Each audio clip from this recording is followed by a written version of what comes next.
हरे कृष्णा। तो हमेशा हम सुनते आए हैं, भक्ति करो, भक्ति करो।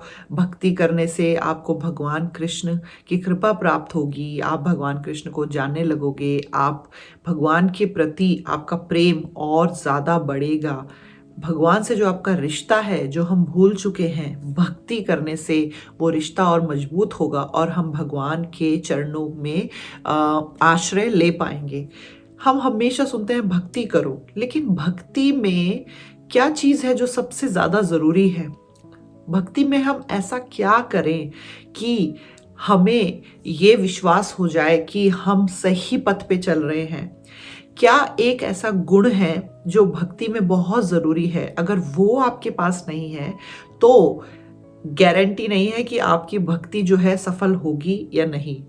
ऑफ कोर्स भक्ति अगर सफल नहीं भी हो, थोड़ा सा भी भक्ति में हम कोशिश करते हैं, वो भी हमें बहुत हेल्प करता है। हमने पुराने श्लोकों में सुना, पुरानी वीडियोस में देखा कि स्व अल्प अपि अस्य त्रायते महतो भयात्। भगवान क्या कह रहे हैं? थोड़ी सी भक्ति कोई व्यक्ति कर ले तो उसको भी बड़े से बड़ा, जो सबसे बड़ा जो भय है, उससे भी मुक्ति मिल जाती है। और वो भय क्या है? आप सब लोगों को पता ही होगा, अपने वीडियो देखी है तो, कि अगले जन्म में हम पशु नहीं बनते, मनुष्य से पशु योनि में हम नहीं आते, हम मनुष्य ही बनते हैं और अपनी भक्ति को कंटिन्यू करते हैं। जहां भी हमने भक्ति खत्म करी है 10% या 20%, उसी से हम आगे अपनी भक्ति की शुरुआत करते हैं।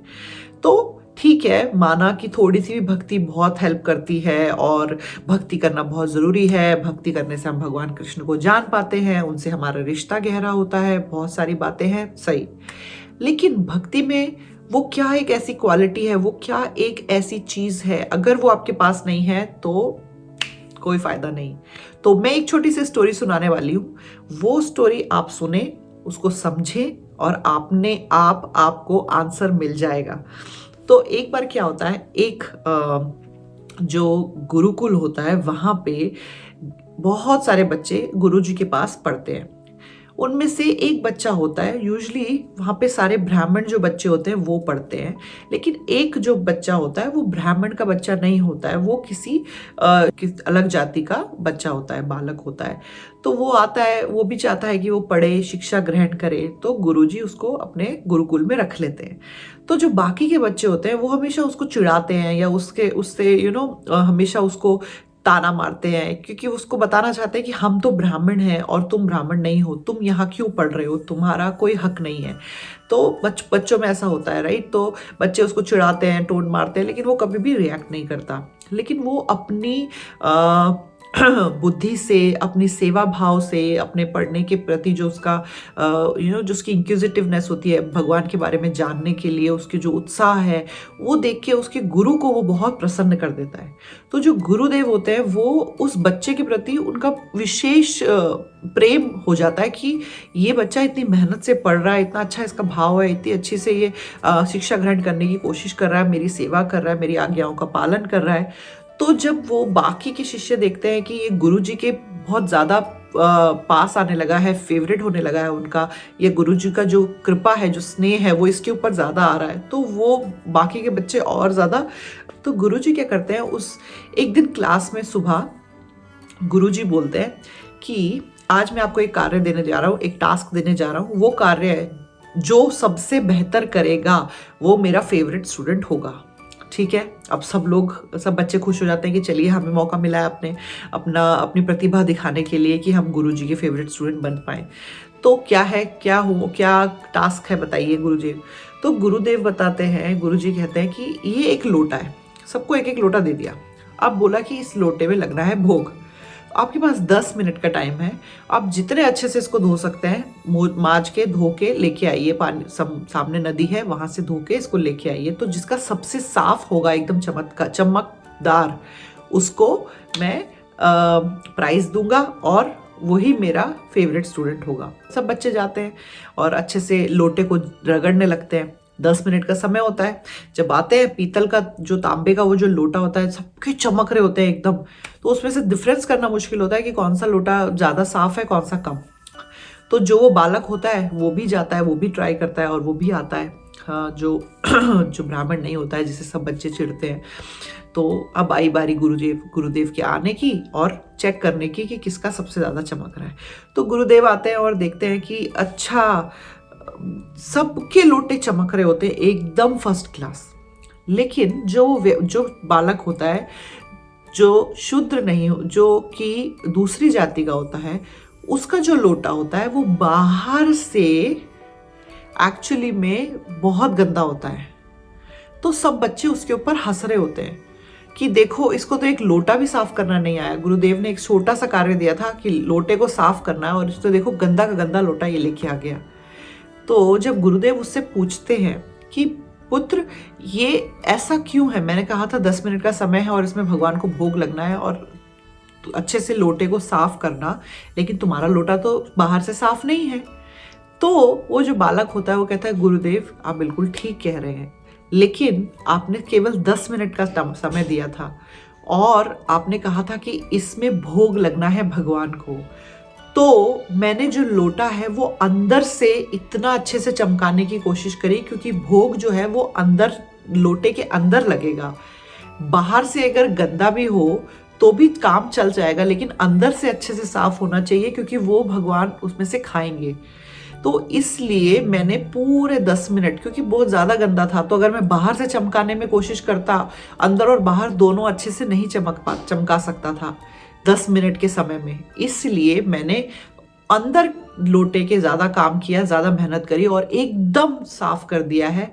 ये देखिए। तो जब वो लोटा गुरुदेव ने देखा, वो इतने प्रसन्न हो गए, और बाकी सब बच्चों के लोटे बाहर से साफ थे लेकिन अंदर से मैले थे। क्यों?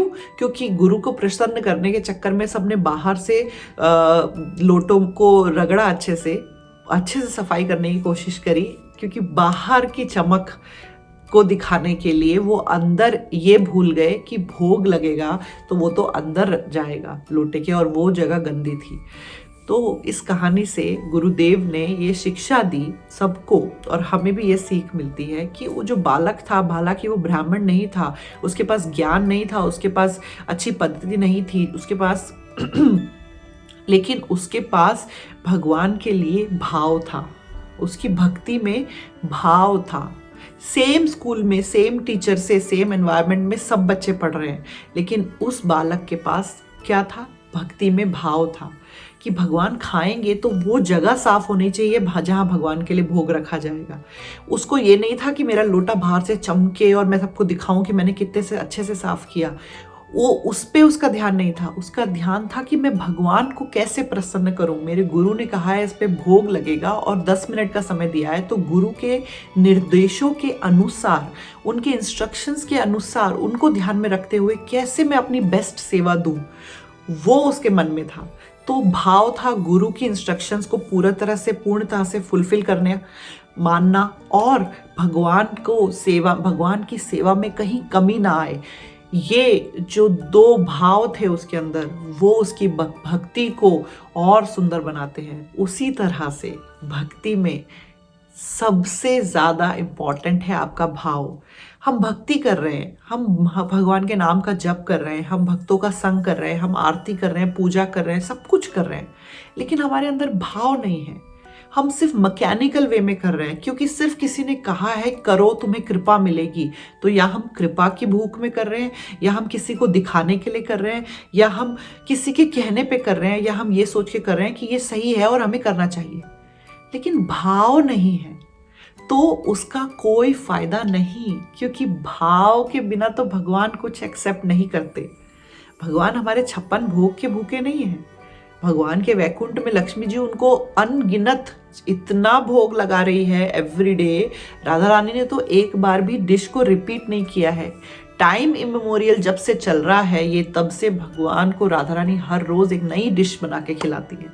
तो भगवान के पास भोगों की कमी नहीं है, लेकिन वो हमारे भाव को एक्सेप्ट करते हैं। जब हम भगवान को भोग लगाते हैं, या भगवान को भगवान को प्रणाम करते हैं, या भगवान से प्रार्थना करते हैं, कोई भी चीज़ हम भगवान को ऑफर करते हैं, तो हमारी कोई क्षमता नहीं है कि हम भगवान को कुछ ऑफर कर सकें, क्योंकि सब कुछ भगवान का है।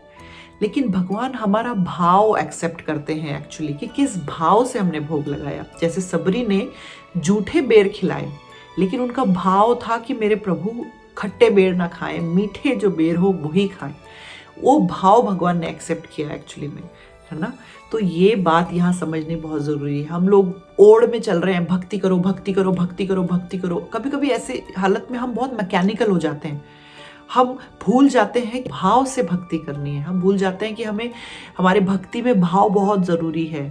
भाव अगर नहीं होगा तो वो भक्ति कहलाएगी नहीं, क्योंकि भक्ति और भाव एक सिक्के के दो पहलू हैं। आप ये बोलें कि मैं भक्ति तो करता हूँ लेकिन भाव नहीं आ रहा है, तो वो भक्ति नहीं है।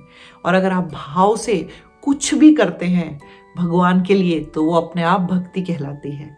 तो इसलिए इस बात का ध्यान रखें कि अगर आप भगवान के प्रिय बनना चाहते हैं, भगवान के नाम का जप करना चाहते हैं, भक्ति करना चाहते हैं, भक्ति में कोई भी सेवा करना चाहते हैं, तो बहुत ज़रूरी है आप कथा सुने, कथा कहें, आप कीर्तन बोलें, कीर्तन सुने, आप जपा करें या किसी को जपा के बारे में बताएं, या कोई भी भक्ति का कार्य करें, उसमें आप भाव डालिए, भाव से करिए।